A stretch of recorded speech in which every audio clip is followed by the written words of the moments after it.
Hello everyone. आज हम अपना जो टॉपिक स्टार्ट करते हैं वो periodic classification of elements class 10th का करते हैं। जैसा कि आप सब पीरियोडिक टेबल के बारे में केमिस्ट्री में जो पढ़ चुके हो, हम उसी को कंटिन्यू करेंगे। अभी तक जो हमने 9th क्लास तक पढ़ा है वो हमने काफ़ी कम एलिमेंट्स पढ़े हैं। इसके बाद में हम पूरी पीरियोडिक टेबल को कैसे ये बनी है और क्या क्या इसमें चेंजेस आए थे, कितने ऐसे साइंटिस्ट आए थे जिन्होंने पीरियोडिक टेबल के बारे में बताया और कितने सारे इसमें चेंजेस किए, अब उसके बारे में हम स्टार्ट करते हैं। देखिए, जो पीरियोडिक क्लासिफिकेशन है, जो पीरियोडिक टेबल है, वो हमारी अलग अलग साइंटिस्ट ने दी थी। जो पहले साइंटिस्ट आए थे उनका नाम है डॉबिनियर बर्ग। उन्होंने जो लॉ दिया था, लॉ ऑफ ट्रेड दिया था। लॉ ऑफ ट्रेड, ट्रेड का मतलब तीन। उन्होंने तीन ऐसे एलिमेंट्स लिए जिनकी केमिकल और फिज़िकल प्रॉपर्टी क्या हो, सेम हो। उन्होंने इस तरह से अरेंज किया कि जो फर्स्ट और थर्ड एलिमेंट होगा उन दोनों की हम एवरेज निकालेंगे तो वो मिडल वाले के एटॉमिक मास के अकॉर्डिंग होगी।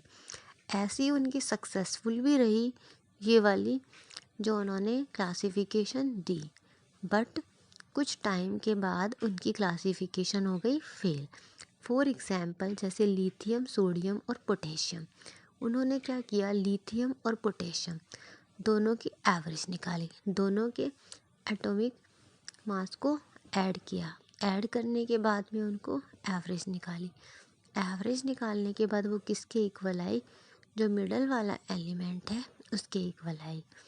ऐसे क्या हुआ कि ये इनकी काफ़ी सक्सेसफुल तो हुई, उन्होंने काफ़ी सारे ट्रायल्स दिए, बट एक टाइम ऐसा आया कि जो इनकी ये क्लासिफिकेशन है वो मैट नहीं हो पाई।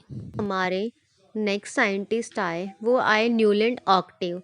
इन्होंने लॉ दिया। इनका लॉ था एटॉमिक मास के बेसिस पे, कि मतलब इन्होंने जो पीरियोडिक टेबल के अंदर जितने भी एलिमेंट को फिक्स किया है वो किसके बेस पर किया, एटॉमिक मास के बेस पर अरेंज कर दिया। जैसे अगर किसी का एटॉमिक मास 1 है तो उसको फर्स्ट प्लेस पे रख दिया, किसी का 2 है तो उसको 2 पे, तो ऐसे करके उन्होंने इंक्रीजिंग ऑर्डर में अरेंज कर दिया।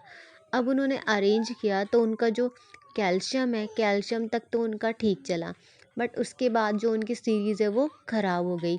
कभी इंक्रीजिंग ऑर्डर आ रहा था, कभी डिक्रीजिंग ऑर्डर, उसके एटॉमिक मास का प्रॉपर्टी के अकॉर्डिंग। तो उनमें भी कुछ लिमिटेशंस आ गई कि उन्होंने जो एटॉमिक मास के अकॉर्डिंग जो भी अरेंज किए थे उनकी प्रॉपर्टी जो हो गई थी वो चेंज होनी शुरू हो गई थी, और कभी एटॉमिक मास पहले ज़्यादा आ रहा था और या फिर कम आ रहा था। मीन्स उनका जो ऑर्डर ऑफ सीरीज़ थी इंक्रीजिंग ऑर्डर की वो सक्सेसफुल नहीं रही according to the atomic mass. उसके बाद उन्होंने क्या किया, कुछ स्लॉट्स में एलिमेंट्स को फिट कर दिया सेम प्रॉपर्टी वाले को। उन्होंने ये नहीं देखा कि इंक्रीजिंग ऑर्डर में ही चलना या डिक्रीजिंग ऑर्डर में, जिससे पीरियोडिक टेबल का लर्न कर पाना या उसको समझ पाना क्या हो गया, डिफ़िकल्ट हो गया। तो उन्होंने भी यहीं पर इसको छोड़ दिया। टेबल है उसमें लेफ़्ट साइड में मेटल है, बीच में मेटलॉइड्स है और राइट साइड में नॉन मेटल है, बट एक हाइड्रोजन है जो कहाँ पर रखा हुआ है, मेटल की तरफ। क्योंकि उसका अगर हम अरेंज कर पा रहे हैं केमिकल प्रॉपर्टी के अकॉर्डिंग, उसके केमिकल प्रॉपर्टीज़ के बेस्ड पे, तो वो मेटल की तरफ भी चल जाता है। और उसका जो एटॉमिक नंबर है वो भी क्या है, सबसे कम है। अब देखो, जो भी हमने पढ़ा है पीरियोडिक क्लासिफिकेशन में, हमने दो साइंटिस्ट के बारे में पढ़ा है। दोनों ने अलग अलग लॉ दिए हैं और दोनों की काफ़ी हद तक सक्सेसफुल भी रहे हैं, बट ये पूरी पीरियोडिक टेबल को बना नहीं पाए। इसके पास में हम मेंडलीव आए और उसके बाद मोसले आए। तो हम मेंडलीव का पढ़ेंगे और नेक्स्ट क्लास में मोसले का पढ़ेंगे। आज के टाइम में जो हमारी मॉडर्न पीरियोडिक टेबल है वो मोसले की है, बट उससे पहले हम मेंडलीव भी पढ़ेंगे। मेंडलीव ने भी इस पीरियोडिक टेबल को काफ़ी हद तक दिया है। मोसले ने तो जस्ट इम्प्लीमेंटेशन दी है। काफ़ी सारी टेबल को जो फिल किया है वो मेंडलीव ने ही किया है। तो अब हम नेक्स्ट क्लास में बाकी दोनों साइंटिस्ट के बारे में पढ़ेंगे, इनके लॉज पढ़ेंगे कि इन्होंने किस बेस पर पीरियोडिक टेबल में एलिमेंट्स को फिक्स किया था और किस लिए उन्होंने स्लॉट्स को खाली छोड़ दिया था, जो प्लेसेस थी। चलिए अब नेक्स्ट क्लास में मिलते हैं।